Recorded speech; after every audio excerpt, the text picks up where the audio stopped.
या सभी को प्रभु यीशु मसीह के नाम से और एक बार सलाम और जय मसीह की। मैं धन्यवाद करता हूं प्रभु को कि और एक बार प्रभु का सेवा करने का मौका प्रभु ने मुझे दिया और आप लोगों को सुनने के लिए भी प्रभु ने प्रेरणा दिया।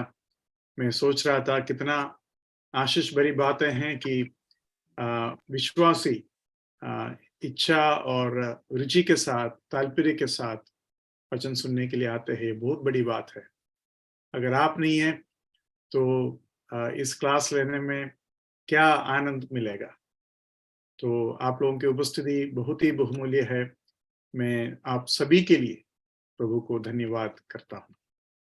हम इन दिनों में धार्मिकता, जस्टिफिकेशन के ऊपर कुछ बातों को सीख रहा था और पिछली बार हमने नया ये सीखा कि याकूब कहता है कि तुम्हारा विश्वास कर्म के बिना दिखा और मैं मेरा विश्वास कर्म के साथ दिखाता हूं।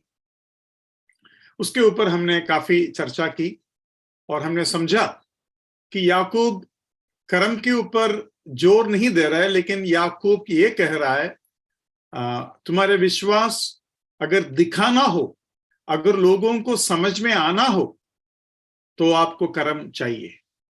याकूब ये नहीं कहता है उद्धार के लिए कर्म चाहिए, लेकिन याकूब ये कहता है तुम्हारा कर्म अगर दिखना है कि वो जिंदा है या मरा है, अगर वो दिखना है तो आपको कर्म जरूरी है। तो हमें समझ में आया पौलुस और याकूब जो बातें बताते हैं वो एक ही बात बताते हैं, लेकिन उनका जोर दो दिशा पर जाते हैं और उसका वजह से कभी कभी लोगों को पढ़ते वक्त ऐसा लगता है कि ये आपस में टक्कर मार रहा है, जबकि ऐसा नहीं है। वो चीज हमने पिछली बार सीखा। फिर और एक बात हमने सीखा, वो ये था कि विश्वास परमेश्वर का दान है, लेकिन हमको ऐसा भी लगेगा विश्वास मेरा है, क्योंकि मैं विश्वास नहीं करोगे तो मैं नरक में जाएंगे। अगर विश्वास दान है तो अविश्वासियों का क्या है? उनके अंदर तो विश्वास नहीं है, वो विश्वास कर नहीं रहा है, तो परमेश्वर ने उनको दान दिया नहीं। अगर परमेश्वर ने दान दिया नहीं तो वो उद्धार पाया नहीं, तो गलती उनका नहीं है, परमेश्वर का होना चाहिए। तो इस तरीके का कई प्रश्न हमारे सामने उठा था। तब हमने दो तीन बातों को सीखा। सबसे पहली बात यह है कि परमेश्वर विश्वास का दान सभी को दिया है और विश्वास करना एक कर्म नहीं है, एक नेगेटिव कर्म है। मतलब हार मानना एक कर्म नहीं है। आप मजबूरन हार मानते हैं, मतलब आप जीत ही नहीं पा रहे और इसलिए आप हार मानते हैं। और मैंने आपको बताया जो भी प्रभु के सामने हारेगा वो स्वर्ग में जाएगा और जो प्रभु के सामने नहीं हारेगा वो नरक में जाएंगे। तो इस तरीके से उस बात को समझना जरूरी है। विश्वास परमेश्वर का दान है, ये समझने के लिए और एक चीज मैं बताकर आज के क्लास आगे बढ़ाऊंगा। विश्वास परमेश्वर का दान है। अब देखो, आप मुझे ये क्लास सौंपा है, ब्रदर आप सोटेरियोलॉजी सिखाओ। ये आपने मेरे ऊपर विश्वास किया, इसलिए ये क्लास मुझे सौंपा। और मैं अगर कुछ गड़बड़ी सिखा देगा तो गया काम से, है ना। तो मुझे रोकना पड़ेगा आप लोगों को, ब्रदर ये इस तरीके से आप नहीं सिखा सकते, आप गलत सिखा रहे हैं। तो ये विश्वास आपके अंदर कैसा आया? ये विश्वास आपका नहीं है, ये विश्वास मैंने आपके अंदर बनाया। आपने इसके पहले मेरे क्लासेस को सुना है और आपने समझा कि ये भाई ज्यादा गड़बड़ी नहीं बोलेंगे, तो इस भाई को हम क्लास लेने का मौका क्यों ना दे। मतलब मैं विश्वासी योग्य रहा मेरे क्लासेस में, तब जाकर आपने मुझे एक मौका दिया और उस मौके को मैं इस्तेमाल कर रहा हूं। मतलब विश्वास आप एक व्यक्ति के ऊपर इसलिए करते हैं क्योंकि वो व्यक्ति विश्वास योग्य है। और एक एग्जाम्पल मैं आपको देता हूं। दाऊद इब्राहिम, आप जानते हैं, मुंबई में बहुत बड़ा एक गुंडा था और उसके बाद कुछ बॉम्ब ब्लास्ट वगैरह हुआ। उसके बाद अभी वो पाकिस्तान में रहता है कर लोग सोचते हैं, हमको नहीं मालूम, लेकिन ऐसा लोग सोचते हैं। क्या आप दाऊद इब्राहिम के ऊपर विश्वास करोगे? नहीं, क्योंकि वो विश्वास योग्य नहीं है कर आप जानते हैं। मतलब विश्वास करना आपके ऊपर नहीं है, विश्वास करना उस व्यक्ति के ऊपर है जिसके ऊपर आप विश्वास करना चाहते हैं। एक अनजान व्यक्ति अगर आपको कहेंगे मुझे 1000 रुपया क्या बोलते हैं उधार दे दो, मैं कल वापस कर दूंगा, आप विश्वास नहीं करेंगे। एक दिन मेरा मामा ने मुझे टिकट लेके आने के लिए कहा, तो ट्रेन का टिकट, और पैसा मेरे हाथ में दिया था। तब मैं कुछ पढ़ाई कर रहा था, नौकरी वोकरी नहीं था शायद। तो मैं जो है रेलवे स्टेशन गया और टिकट निकाला तो मुझे समझ में आ गया कुछ 100-200 रुपया कम पड़ गया। अभी घर वापस जाना मतलब बहुत दूर, और गड़बड़ हो गया। तो मैं टिकट वालों को बोला, सर 100-200 का कमी है, मैं जल्दी आता हूं पैसा लेकर, आप मेरा टिकट बाजू में रख दो। तो उसने बोला ठीक है, मैं बाजू में रखता हूं। मैं भागा, अभी कहां जाऊं, किससे पूछूं, एकदम मार्केट है और घर बहुत दूर है, केरला की बात है। तो मैंने एक होटल में घुसा, होटल में घुसकर उनसे कहा कि मुझे 200 रुपया चाहिए, आप एक काम कीजिए, मेरा वॉच आप अपने पास रख लो, और टिकट लेने के लिए मुझे 200 रुपये का कमी हो गया, इसलिए मैं ऐसा कर रहा हूं। तो उसने शुरू में बोला वॉच की जरूरत नहीं है, और उसने पूछा नाम क्या है, तो मैंने मेरा नाम बोला। उसको कहाँ रहते हो, मैं बोला यहाँ रहता हूँ। कहाँ जाना है तेरे को, बोलते मुझे नहीं जाना, मेरा मामा को जाना है। तेरे मामा कहाँ है, तो मामा का घर और गई है। तो इसको फिर शक हो गया वो बोलता है वॉच रख पहले बोला वॉच नहीं चाहिए, बाद में बोला वॉच रख। मुझे बहुत बुरा लगा कि वो मेरे ऊपर शक किया। फिर मैंने वॉच उधर रखा और उसका 200 रुपये लेकर मैं जल्दी जाकर टिकट लेकर दे दिया, और अगले दिन आकर उसको 200 रुपये वापस दिया और मेरा वॉच लेके चला गया। तो एक अनजान व्यक्ति के ऊपर विश्वास आप नहीं कर सकते। मतलब विश्वास अगर आपका है, आप करो विश्वास। अनजान व्यक्ति, एक चोर के ऊपर आप विश्वास नहीं कर सकते, आपके अंदर विश्वास दिलाना पड़ेगा। विश्वास हमेशा एक दान है। विश्वास दूसरे व्यक्ति के विश्वास योग्यता, पर्सनालिटी, उसके ऊपर है। वो कर पाएगा या नहीं, ये आप विश्वास कर रहे हैं, ये आपका नहीं, विश्वास आपका नहीं है। विश्वास हमेशा एक दान है। लेकिन धोखे का विश्वास हो सकता है, मतलब उसने आपको धोखा दिलाकर विश्वास दिलाया कि मैं कर सकता हूं या मैं करूंगा, जो भी है वो एक अलग बात है। अभी आप यीशु मसीह पर विश्वास किया, इसमें कौन सी बड़ी बात है। यीशु मसीह मरे हुए में से जी उठा। यीशु मसीह जी उठने के बाद थॉमस को बोला मेरा हाथ को छू कर विश्वास करो। उसके बाद थॉमस को बोलता है तुमने देखकर विश्वास की, बिना देखकर जो विश्वास करते हैं वो धन्य है। मतलब मैं विश्वास योग्य हूं इसलिए तुमने विश्वास की, ये कौन सी बड़ी बात है, ये मेरा दान है। मैं जी उठकर तुमको सबूत दिया, तब जाकर तुमने विश्वास की। विश्वास परमेश्वर का दान है। मेरी बात समझ में आ रहा है ना। तो विश्वास परमेश्वर का दान है कर बाइबल में लिखने का कारण यह है। और यह विश्वास का प्रमाण परमेश्वर ने हजारों तरीके से हमें बाइबल में दिया है। और आज विश्वासी कोई भी परमेश्वर को कोई ऑफर नहीं कर रहा है, कोई क्या बोलते हैं मदद नहीं कर रहा है विश्वास कर, क्योंकि परमेश्वर ने विश्वास करने का हजारों सबूत दिया है, हजारों सबूत दिया है। तो वो एक बात है जो आपको समझना है। लेकिन ये विश्वास और दुनिया के विश्वास में एक फर्क है। दुनिया के विश्वास शारीरिक रूप से हो सकता है, वो विश्वास देखकर करता है। लेकिन आत्मा का विश्वास वो बिना देखकर होता है।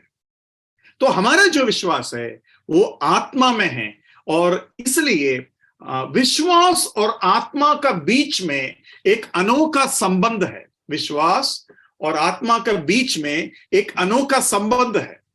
ये आप थोड़ा सा समझ लो, इसका गहराई में हम अभी नहीं जा सकते।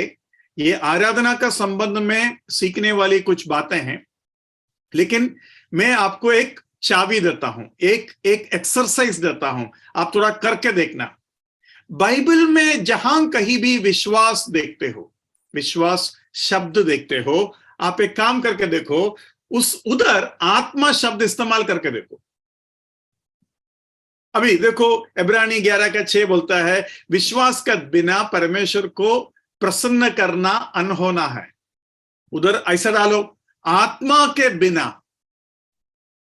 है ना, परमेश्वर को प्रसन्न करना अनहोना है।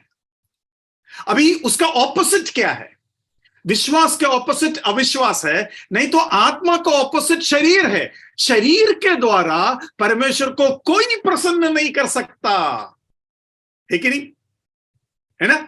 तो ये बात समझकर आप अगर बाइबल पढ़ोगे, आपको काफी चीजें समझ में आएंगे। और आराधना में, मैं कल संडे में जो आर्बर ऑफ गॉड जब सिखा रहा था, उसको थोड़ा सा छुआ मेरे ख्याल से, तो उधर मैं ये बताने के लिए चाहा कि जब आप परमेश्वर को आराधना करना चाहते हैं, आत्मा के कुछ भी दे दो, छोटे से छोटे शब्द भी परमेश्वर को स्वीकार योग्य है, या विश्वास के द्वारा कुछ भी दे दो, परमेश्वर को स्वीकार योग्य। लेकिन विश्वास के बिना अगर कुछ भी दे दो, कितना भी बड़ा चीज दे दो, परमेश्वर को स्वीकार योग्य नहीं है। इसलिए बाइबल ऐसा भी कहता है, विश्वास के बिना जो कुछ आप करते हैं पाप है। विश्वास के बिना जो कुछ आप करते हैं पाप है। अभी देखो, मैं प्रभु का सेवा में हूं, अगर विश्वास के बिना मैं सेवा कर रहा हूं, शक कर कर सेवा करता हूं, प्रभु ने मुझे बुलाया नहीं लेकिन अपने शारीरिक बलबूते में सेवा कर रहा हूं, प्रभु स्वीकार नहीं करेगा। देखो, एक ही अब्राहम से 2 बच्चा पैदा हुआ, इश्माइल और इसहाक। इश्माइल पैदा हुआ क्योंकि सारा ने सलाह दिया, और सारा का सलाह को मानकर अब्राहम आगे बढ़ा और उनको एक बच्चा मिला। वो पूरे तरीके से, उसमें विश्वास नहीं है, उसमें शरीर है, उसमें परमेश्वर का वादा को ऊपर कोई ध्यान नहीं दिया गया, इसलिए इश्माइल शरीर के द्वारा जन्मा हुआ बच्चा माना गया। लेकिन जब इसहाक पैदा हुआ, उसमें परमेश्वर का दावा था, वादा था, और उस वादे के बलबूते में वो आगे को देखा। ना उसमें सारा का कोई उम्मीद थे अपने शरीर के ऊपर, और ना अब्राहम को कोई आशा था अपना शरीर के ऊपर, पूरे तरीके से आत्मा से थे। तो विश्वास और आत्मा, और इसलिए इसहाक के बारे में बाइबल लिखता है वो आत्मा के द्वारा पैदा हुआ। वैसे ही हमारा सेवा कैसा पैदा होता है वो आप देख लेना। आपका सेवा इश्माइल हो सकता है, मतलब एक विश्वासी के अंदर से शारीरिक काम और आत्मिक काम दोनों पैदा हो सकता है। इश्माइल पैदा हो सकता है और इसहाक भी पैदा हो सकता है। तो ये आपको देखना है कि आपका विश्वास के द्वारा काम बढ़ रहा है या नहीं। अब देखो, कभी कभी हम प्रभु के काम के लिए, सेवा के लिए, प्रभु के सेवकों को आर्थिक रूप से मदद करता है। 2 तरीके से कर सकते हैं। अरे, सेवक घर में आया है, नहीं देगा कुछ तो अच्छा नहीं है, देना ही पड़ेगा, दे दो, ऐसा तो नहीं सोचते कभी कभी, है ना? और हाँ, दूसरे कलीसियाओं में ऐसा भी होता है। दूसरा कलीसिया मतलब हमारा कलीसिया को छोड़कर बाकी जो कलीसियाएं हैं, उसमें ऐसा होता है कभी कभी कि सेवक लोग, मैंने ऐसा सुना है कि वो प्रार्थना करने के बाद जो है बाइबल ऐसा आपका सामने खोलकर दिखाएगा। क्या करना है आपको? हाँ, 3 लोग ऐसा हाथ दिखाया, बोलते बाइबल में देख दो, और बाइबल वो बंद कर देंगे। वाह! तो उधर आप विश्वास के द्वारा प्रभु को दे रहा है, या अभी बाइबल खोला है, कुछ ना कुछ तो डालना पड़ेगा, है कि नहीं? तो हमारे ही बीच का एक भाई के सामने इस तरीके से किसी ने की, तो भाई ने बोला मैं कुछ भी नहीं डालूंगा। तो उन्होंने बोला ब्रदर आप ऐसा मत करो, उसमें कुछ तो डालो, मैंने बाइबल खोल दिया है, अब ये डालना ही पड़ेगा आपको। तो इसने बोला नहीं डालेगा। तो बोला कम से कम 20 रुपया डालो। बोलते 20 रुपया भी नहीं डालेगा। बाद में बोला 2 रुपया डालो। बोलते 2 रुपया भी नहीं डालेगा। लास्ट में बाइबल उनको ऐसे ही बंद करना पड़ा। तो ये जो काम इस तरीके से अगर आप जबरदस्ती किसी से करवाएगा, वो काम प्रभु के लिए नहीं होता है। विश्वास के द्वारा होना चाहिए, आत्मा के द्वारा होना चाहिए, आत्मा के प्रेरणा के द्वारा होना चाहिए। इसलिए हमारे आराधना में हम फलाना फलाना प्रार्थना करेंगे, फलाना आराधना करेंगे, फलाना प्रभु मेज के पहले का जो आराधनात्मक विचार है वो फलाना लोग देंगे, ऐसा नहीं कहते हैं। कुछ कलीसिया कहते हैं और ये गलत बात है। कुछ कलीसिया कहता है ब्रदर ये आपको आना है और फर्स्ट मैसेज और सेकंड मैसेज दोनों लेना है। मैं आप लोगों से बहुत ही नम्रतापूर्वक बताना चाहता हूं, ये फर्स्ट जो हम दे रहे हैं ना, वो मैसेज नहीं है, वो आराधनात्मक विचार है, आराधनात्मक चिंता है, मनन है। क्या है आराधनात्मक मनन? मतलब ये, जब आप आराधना के लिए आते हो, आपके मन में प्रभु के वास्ते कुछ मनन विचार लेकर आप आते हैं, आपके मन में कुछ है। अब जब आप कलीसिया में आ गया और आपको एक मौका मिला और प्रभु ने आपको प्रेरणा दी, तो आपके मन की बात आपने उधर सभी के सामने पेश कर दिया। जरूरी नहीं है आप पेश करना, लेकिन ये जरूरी है कि आपके मन में प्रभु को देने के लिए कुछ लेके आए। अक्सर लोग सोचते हैं अरे आज मैं कुछ बोलना नहीं चाहता इसलिए मेरे मन में भी कुछ नहीं है। आपको खाली नहीं आना है, और ये गलती हम सब किया है। मैं आपको और एक बार बताता हूं, आराधना के लिए जब आप आते हैं, आप प्रभु को देने के लिए आपके मन में कुछ होना चाहिए। जब मैं मन में कुछ होना चाहिए, मन का ही बात है, मैं आर्थिक बात नहीं बता रहा हूं।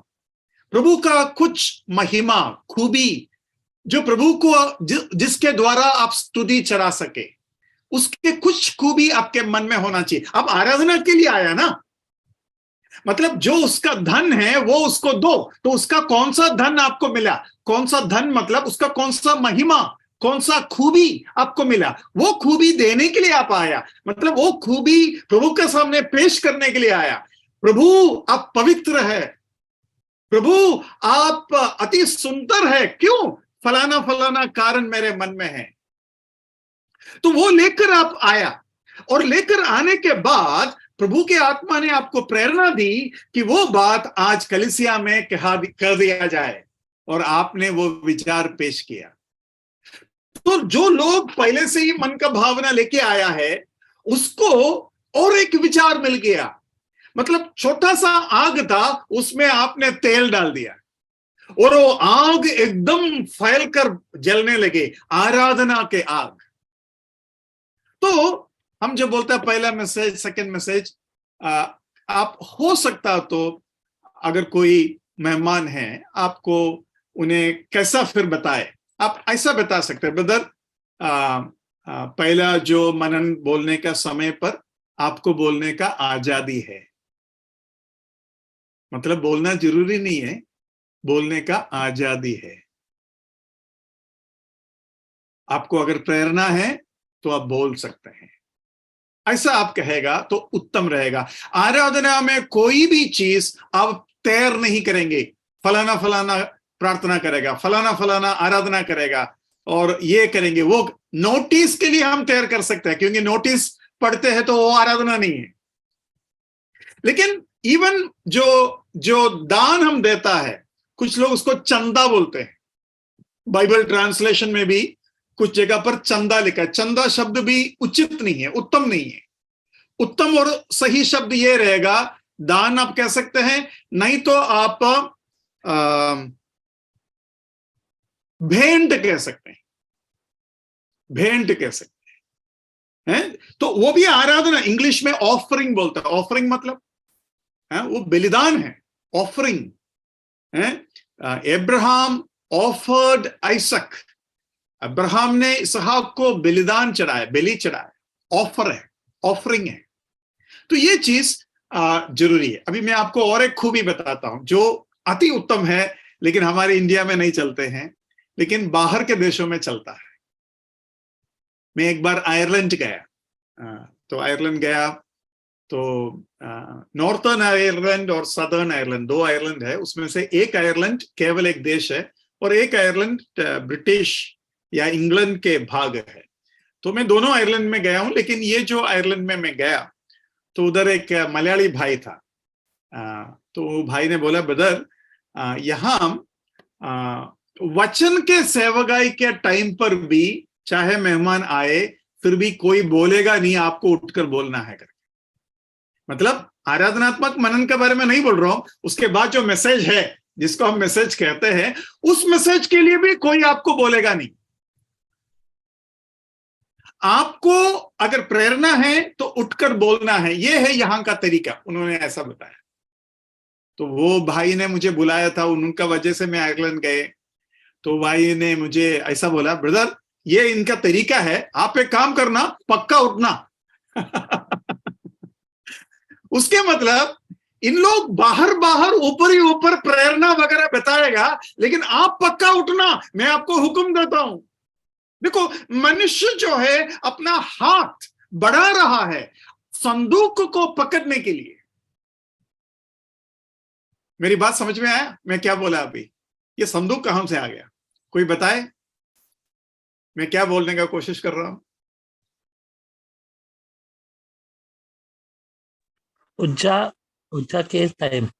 हाँ, दाऊद जब संदूक लेकर जा रहे थे और बैलगाड़ी थोड़ा सा हिला और बैल शायद डर गया, कुछ भी हो, संदूक गिरने वाला है कर उज्जा को लगा और उन्होंने क्या किया, अपना हाथ बढ़ाया। देखो, मैंने शायद कल भी पढ़वाया था, निर्गमन 20:25 में लिखा है, अगर तुम बलि चढ़ाने के लिए वेदी बनाते हो, पत्थर के ऊपर तुम्हारा हथियार मत छोड़ना। भाई बहनों, मुझे मालूम है आपके कई कलीसियाओं में आराधना के टाइम पर फर्स्ट मैसेज और सेकंड मैसेज होता है, और फर्स्ट मैसेज के लिए आप लोगों को अपॉइंट करते हैं। आप बोलेंगे, फलाना बोलेंगे, और वो जो भाई है 10-15 मिनट ले लेगा। आप जो वो काम करते हैं पिछले दिनों में अनजाने में किए होंगे, लेकिन ये जो बात मैंने आपको बताया उसके बारे में आप सोचिए, मनन कीजिए, समझने का कोशिश कीजिए। अगर नहीं समझ में आ रहा है तो पूछिए, और कलीसिया में इस बात के ऊपर आप थोड़ा सा क्या बोलते हैं, बास्तीश कीजिए, मतलब कैसा होना चाहिए। और कई भाई लोग, सारे भाई लोग और सारे बहन लोग अपना मन में प्रभु को सौंपने के लिए, प्रभु को भेंट चढ़ाने के लिए, अपने पॉकेट के आर्थिक बात भी होना चाहिए, मन के आराधना भी होना चाहिए। और जब आप आएंगे, भाइयों को उठकर कहने का आजादी है, लेकिन सभी को कहने का टाइम नहीं है। तो जिस जिसको प्रेरणा प्रभु देगा वो उठे, और 3 मिनट 4 मिनट के ऊपर ना जाए। और हो सकता है तो 1 या 2 या 3 भाई उठकर कहे, और ज्यादा लोग स्तुति करने में या आराधना करने में टाइम बिताए। बहुत ज्यादा लोग उठकर इस तरीके का मनन बताने का जरूरत नहीं है। फिर भी एक ही व्यक्ति पूरा 10-15 मिनट लेना, उसमें क्या होता है, वो 15 मिनट खींचता है। कहने के लिए उनके पास जो बात है वो 2 मिनट की बात होगा, लेकिन वो 15 मिनट खींचेगा, क्योंकि 15 मिनट है। लेकिन अगर आप 5 मिनट में, 3 मिनट में, 4 मिनट में खत्म कर देगा, और एक भाई को बोलने का मौका मिलेगा, और इस तरीके से एक ही हफ्ते में 2 या 3 मनन आपको मिलेगा। अभी सुनने वाले भाई बहन लोग उस बात को जब सुनता है, जबरदस्ती उस बात को अपने आराधना के आग बढ़ाने के लायक सुनना चाहिए। मतलब वो छोटी से छोटी बात होगा, सारे भाई लोग एकदम बड़े बड़े बातें, उत्तम बातें शायद नहीं बताएंगे, एकदम सरल बातें बताएंगे, ऐसा हो सकता है, लेकिन उसको पकड़ लो, उसको, वो भी आग जलेगा। मतलब अभी देखो, बड़ा पेट्रोल और डीजल जल रहा है, उसके अंदर एक छोटा पेपर का टुकड़ा डालेगा, वो भी जलेगा ना, है ना, है कि नहीं? है, एक छोटा पेपर का टुकड़ा, एक छोटा पत्ता डालेगा, वो भी जलेगा ना, वो भी थोड़ा सा आग देगा कि नहीं? तो It's 9 o'clock. कोई भी उठकर कुछ भी कहे, उस आग को भी अपने आराधना में शामिल करने का कोशिश करना। अभी इन सारी चीजों में सीमाएं हैं, इन सारी चीजों में गलतियां हो सकता है, ये प्रभु जानता है। मैं ये नहीं बोल रहा हूं आपके आराधना परफेक्ट हो जाना चाहिए, परफेक्ट नहीं होगा, प्रभु जानता है। लेकिन प्रभु के आनंद क्या है मालूम है? आपने क्या दिया उससे बढ़कर ये कहां से आ रहा है, उससे प्रभु का आनंद है। कहां से आ रहा है? विश्वास के द्वारा और आत्मा के द्वारा। आत्मा के द्वारा जो कुछ आते हैं, प्रभु उसमें बहुत आनंदित और खुश है। इसलिए देने का हिम्मत करो।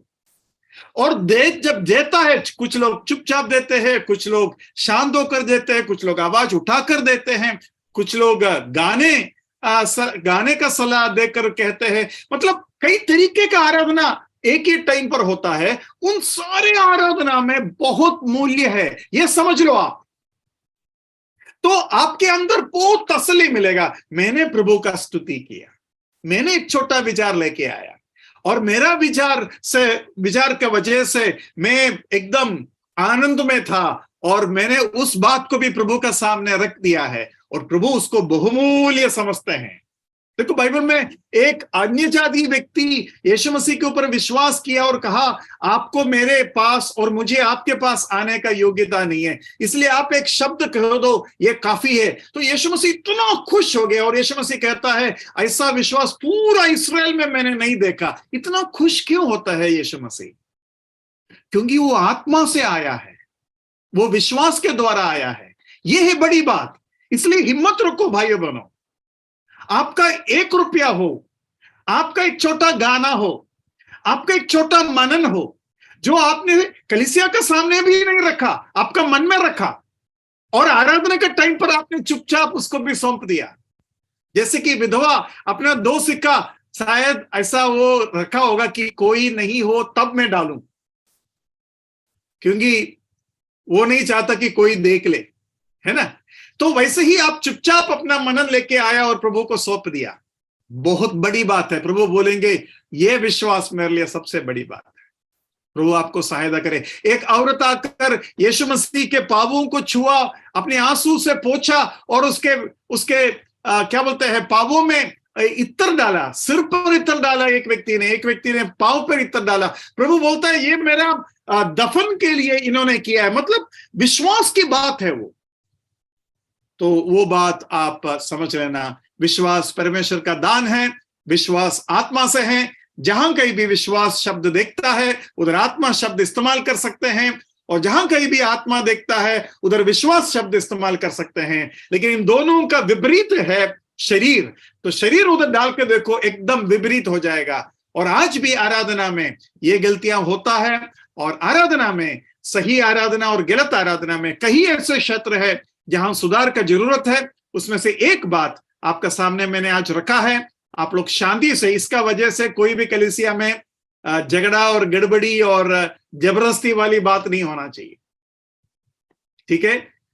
ये बात अपने मन में रख लो। कोई भी तरीके से कलीसिया के अंदर इस बात को मैंने बताया तो उसको जबरदस्ती लागू करो, ऐसा कुछ नहीं है। और दूसरा जो है, और कितना मुश्किल है कि कोई भी आने दो, हम वचन के लिए भी नहीं बोलेंगे। फोर्ट असेंबली में ऐसा था। फोर्ट असेंबली में वो रोक दिया गया, बंद कर दिया गया। उसका कारण यह है, प्रेरणा के बिना भी लोग उठते थे। फोर्ट असेंबली में रोबी अंकल जो है, आप लोग में से कई लोग जानते होंगे, रोबी अंकल अभी प्रभु के पास आराम कर रहा है, विश्राम कर रहा है। तो रोबी अंकल ने मुझे पर्सनली बताया रोबी अंकल मुझे पर्सनली बहुत प्यार करता था, आप विश्वास नहीं करेंगे, वो रहस्य में मुझे प्यार करता था। वो मुझे कहीं भी जाएंगे मुझे बुलाएगा, ब्रदर आप छुट्टी लेकर आ सकते हैं, कि जब मैं नेवी में था तभी भी मुझे लेके जाता था और मैं उनके साथ आते जाते थे, और वो बोलते थे ब्रदर मेरे साथ लेके जाने के लिए मुझे और कोई मतलब मैं समझता नहीं हूँ, ठीक है, लेकिन आपको मैं बुलाता हूँ, आप आ सकता है तो आओ मेरे साथ। तो उनके साथ मैं कई जगह पर गए और उन्होंने मुझे बहुत कुछ बातें बताया। उसमें से एक बात यह था कि हमारा कलीसिया में पहले मैसेज का टाइम पर फलाना मैसेज देंगे कर कर भी हम नहीं बोलते थे, जिसके अंदर प्रभु ने मैसेज दिया है वो उठकर मैसेज देता था। लेकिन शारीरिक लोग जो प्रेरणा के बिना उठकर जबरदस्ती बोलने वाला लोग खड़े होने लगे, 1 2 3 ऐसा हो गया, कलीसिया का समय जा रहा कर कर लोगों को समझ में आ गया, और जिसको प्रेरणा है उसको उठने का मौका नहीं मिल रहा था, और तब जाकर हमने वो तरीका बंद करना पड़ा। इस तरीके से मुझे बताया था। उसके बाद मुझे आयरलैंड में जाने का मौका मिला और तब मैंने उसको अपने आंखों से देखा, तब मुझे समझ में आई ये क्या बात होती है। गॉस्पेल मीटिंग के लिए वो बोलेगा, गॉस्पेल मीटिंग ब्रदर शाम को है, क्या आप वचन लेंगे?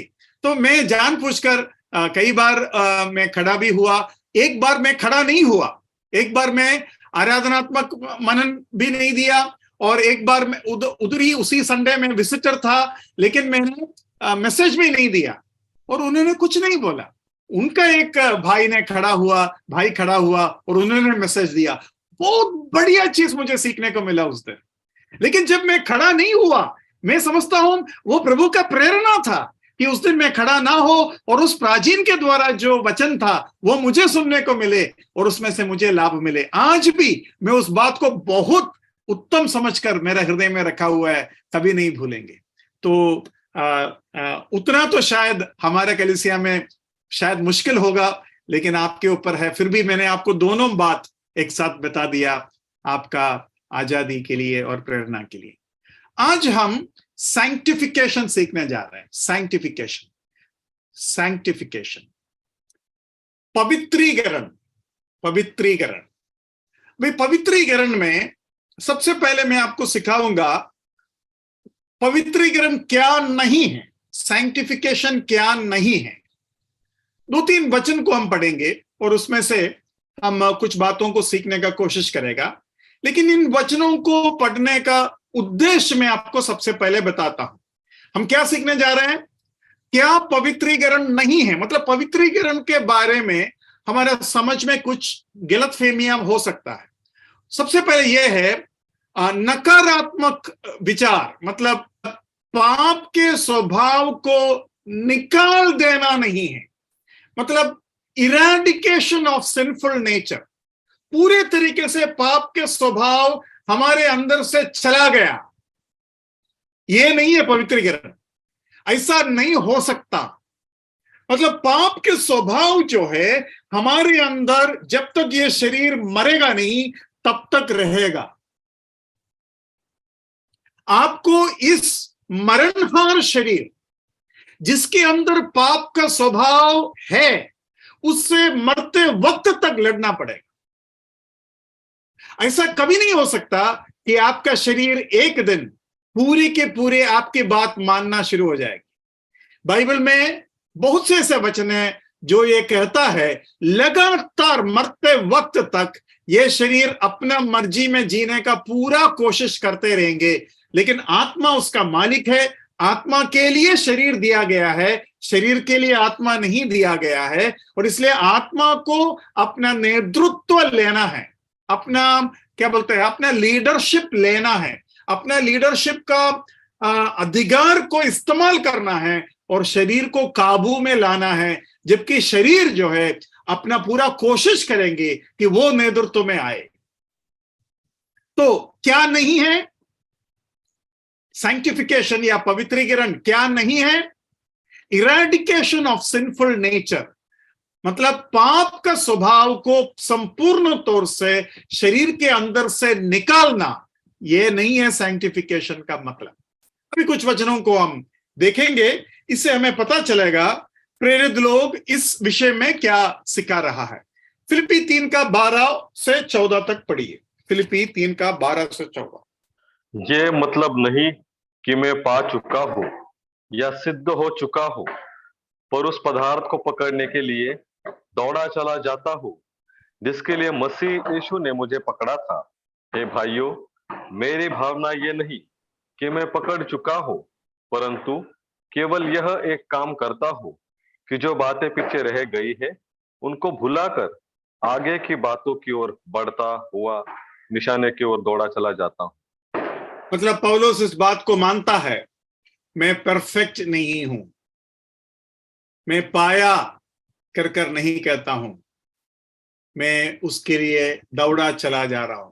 मतलब सैंक्टिफिकेशन एक लगातार कोशिश को दिखाता है, एक स्टेट, एक पद और एक स्थान को दिखाता है, और उसके तरफ लगातार हम कोशिश में रहता है। अभी आप में से अधिकतर लोग ना धोकर जूम मीटिंग में आकर बैठा होगा, लेकिन आपके शरीर में अभी भी कीटाणु है। तो आप बोलेंगे, ब्रदर ना धोकर आने से क्या फायदा, कीटाणु तो तभी भी है, इसलिए मैंने नहाना ही बंद कर दिया।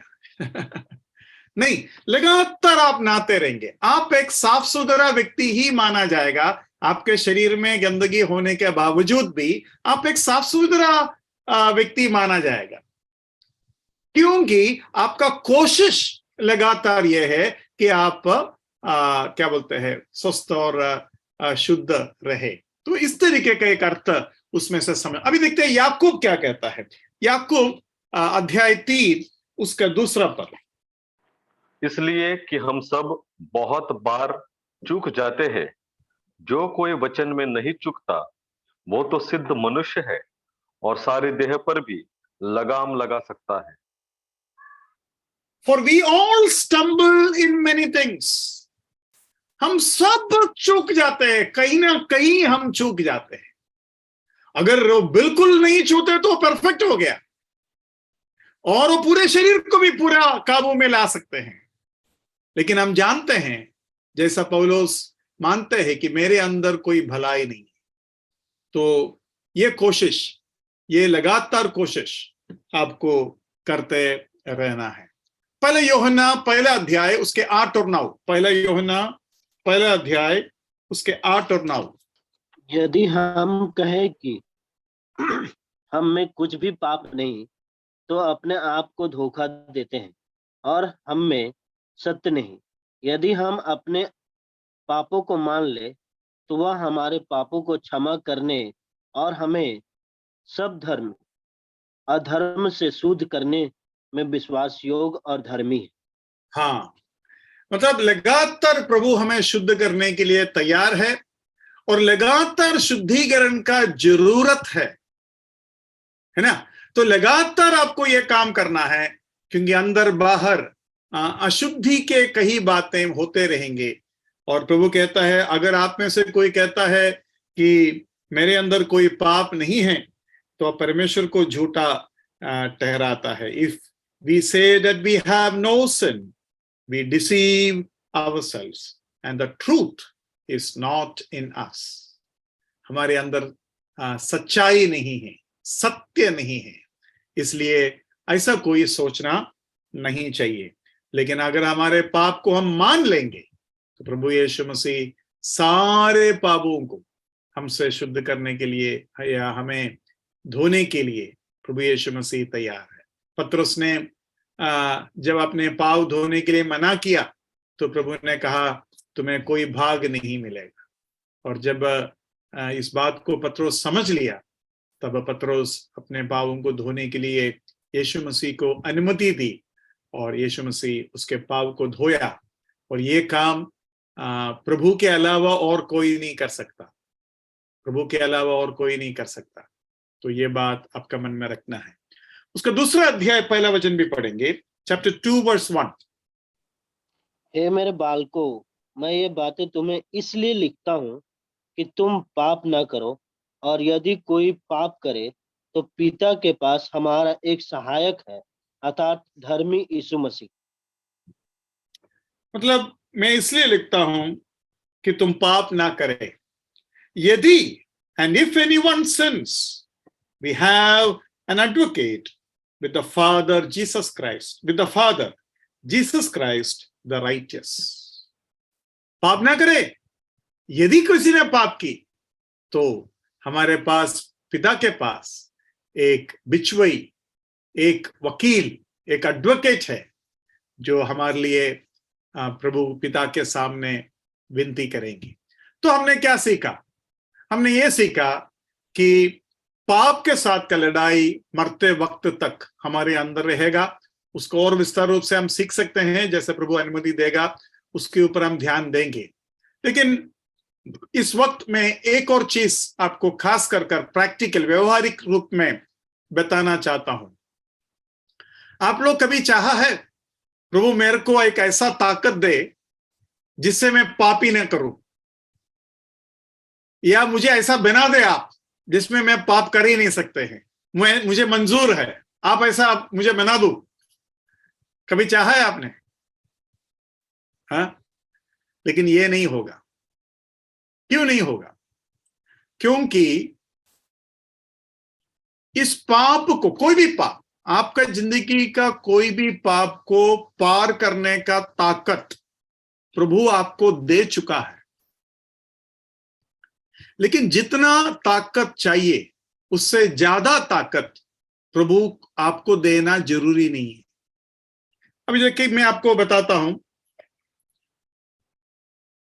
ये पेन देखो मैं कैसा उठाता हूं, एक उंगली में या दो उंगली के सहारा से उठाता हूं, है ना। लेकिन ये बाइबल जो है मैं दो उंगली में नहीं उठा पाएंगे, है ना। लेकिन ये जो पेन है, क्या मैं ऐसा उठाऊं? मैं उठाएंगे नहीं। मतलब मैं भी जितना ताकत एक पेन उठाने के लिए चाहिए उतना ही ताकत इस्तेमाल करेगा। तो प्रभु भी आपका पाप जो भी है, जो भी आपका कमजोरी है, उसको पार करने का ताकत आपको दे चुका है। एक्स्ट्रा नहीं देंगे। एक्स्ट्रा देंगे तो शारीरिक रूप या व्यवहारिक रूप में देखा जाएगा पागलपन है। अरे छोटा सा मोबाइल है, सॉरी छोटा सा पेन है, दोनों हाथ से ऐसा उठा रहे जैसे कि बड़ा डंबल उठा रहे हो, तो आप क्या बोलेंगे, है ना। तो आप मजा करेंगे ना मेरे ऊपर, मैं अगर ऐसा करेगा तो। आपको मालूम है जब रोबोट बनाया जो चीजों को उठा सकते हैं वगैरह, तो सबसे बड़ा प्रॉब्लम यह था कि रोबोट के हाथ में आप एक ग्लास दोगे तो पकड़ तो लेगा लेकिन तोड़ भी देगा, क्योंकि रोबोट को नहीं पता कितना ताकत लगाना चाहिए, है ना। अभी ग्लास के जगह पर अगर डिस्पोजेबल कप दे देगा वो तोड़ देगा उसको। तो रोबोट को कैसा समझाए कि भाई तुम्हारा 500 किलो का ताकत पूरा उसके ऊपर मत लगाओ। तो ये बात रोबोट को सिखाने के लिए सालों लगे। मतलब परमेश्वर ने हमको जब ये ताकत दिया, अनुसार दिया। मैं आज से कुछ 10 साल पहले बेंगलुरु में शायद उस कलीसिया का नाम CBF है, तो उस कलीसिया में मीटिंग के लिए बुलाया था। तो मैंने क्या किया, उधर स्टेज में मैंने माइक लगाया ऊपर और कहा इसको टच करो, इसको छुओ, इसको जंप कर छुओ। तो क्या किया, पहले आदमी आकर, बहुत लंबा आदमी था, वो आकर जंप किया ही नहीं, उसने ऐसा छू लिया बस। दूसरी बार मैंने उसका हाइट बढ़ाया तो वो थोड़ा कोशिश कर छुआ। तीसरी बार मैंने हाइट और बढ़ाया तो पूरा ताकत लेकर जंप किया। तो मैंने उनको बोला, आप पहले पूरा ताकत क्यों नहीं लिया? क्योंकि उसका जरूरत नहीं था। जब जरूरत नहीं है तो पूरा ताकत लेकर जंप नहीं करेंगे, जब जरूरत पड़ा तब आपने पूरा ताकत लगाया। वैसे ही आपके जीवन के पापों को पार करने का ताकत प्रभु ने आपको दिया है। आपको पार करना है। प्रभु पार नहीं करेंगे, प्रभु चमत्कार नहीं दिखाएगा, आपको करना है। हाँ, अगर लाल समुद्र बीच में है तो प्रभु उसको 2 भाग करके दे देंगे, लेकिन लाल समुद्र के अंदर भागना आपका काम है। लासर मर गया तो जिलाने का काम प्रभु करेंगे, लेकिन लासर का पत्थर हटाने का काम तुमको करना पड़ेगा। तलीता तुमी, अब जब उस लड़की को जिलाया, प्रभु के यीशु मसीह ने वो काम की, लेकिन जी उठने के बाद उस लड़की को बोला, लड़की के माँ बाप को बोला, इसको खाना खिलाओ, वो तुम्हारा काम है। तो प्रभु को जो करना है वो प्रभु करेगा, प्रभु ने किया, लेकिन तुम्हें जो करना है वो तुम्हें करना पड़ेगा। मतलब justification is the work of God for you, like sanctification is the work of God in you, inside you. आपके अंदर वो काम वो करेगा। मैं आपको एक वचन जो बहुत ही अच्छा लगता है वो मैं आपको दिखाऊंगा। उत्पत्ति का पुस्तक निकालिए, उत्पत्ति 4 उसका 6वां और 7वां पद। तब यहोवा ने कैन से कहा, तू क्यों क्रोधित हुआ और तेरे मुंह पर उदासी क्यों छा गई है? यदि तू भला करे तो क्या तेरी भेंट ग्रहण न की जाएगी, और यदि तू भला न करे तो पाप द्वार पर छिपा रहता है और उसकी लालसा तेरी ओर होगी और तुझे उस पर प्रभुता करनी है। हाँ, पाप तेरा द्वार पर है, उसकी लालसा तुम्हारे ऊपर है, और तुम्हें उसके ऊपर प्रभुता करना पड़ेगा। उधर लिखा है, but you should rule over it. Rule मतलब प्रभु बोलता तुम्हें पार करना होगा। मतलब वो जो पार करना होता है वो राज करने का बराबर है। क्यों प्रभु आपको बोलता है तुम्हें पार करना होगा? मतलब प्रभु ये बोलता है, मैं चाहता हूं कि तुम राज करे। मैं राज करने से तुमको क्या फायदा? तुम राज करो। हम क्या बोलते हैं, प्रभु आप मेरे को इतना ताकत दे कि मैं पाप नहीं कर पाएगा, और आप ही सब कुछ कंट्रोल कर लो। तो राज कहां करेंगे तुम?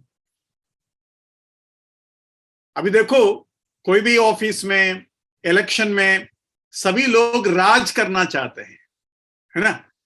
कोई भी ये नहीं चाहेंगे अरे प्राइम मिनिस्टर है ना, कुर्सी पे कोई तो है ना, अभी मुझे प्राइम मिनिस्टर बनने का क्या जरूरत है, मुझे चीफ मिनिस्टर बनने का क्या जरूरत है, कोई तो है ना, काम कर रहा है ना, तो चलने दो। नहीं, मुझे राज करना है, मुझे राज करना है, सभी लोगों की इच्छा है।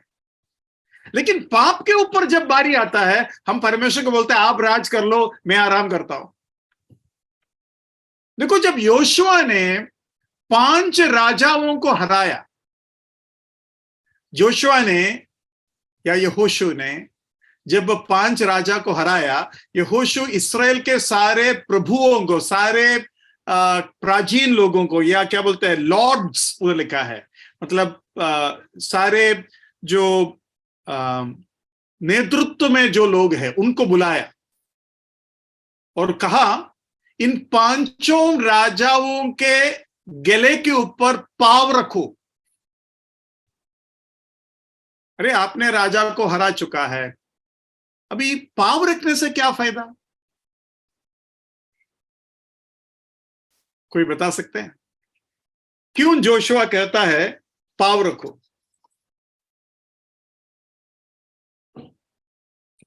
देखो, वो उसका मीनिंग बोलने के लिए भी लोग थोड़ा सा सोच रहे हैं, क्यों रखूं भाई मैं? हाँ बताइए। हाँ, उनके ऊपर जय पाओ, जय पाली। नहीं, जय तो पा लिया ना, जय पाने का वजह से उन लोग हारा हुआ है, तो उसका क्या जरूरत है? सबसे पहले वो वचन पढ़ लेते हैं एक बार, जोशुआ 10 का 24 निकालिए। जोहोशू का पुस्तक 10वां अध्याय उसका 24वां पद। जब वे उन राजाओं को यहोशू के पास निकाल ले आए, तब यहोशू ने इस्राएल के सब पुरुषों को बुलाकर अपने साथ चलने वाले योद्धाओं के प्रधान से कहा। हाँ, योद्धाओं के प्रधानों से, कैप्टन्स, प्रधानों से कहा, हाँ, निकट आकर अपने अपने पांव इन राजाओं की गर्दन पर रखो, और उन्हें निकट जाकर अपने अपने पांव उनकी गर्दनों पर रखो। क्यों भाई? आपको पाप के ऊपर राज करना है। कितना राजा था?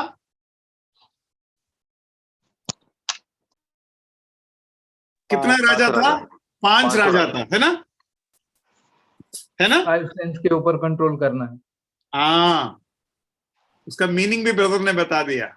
पंचेंद्रिय के ऊपर, the 5 senses of our body.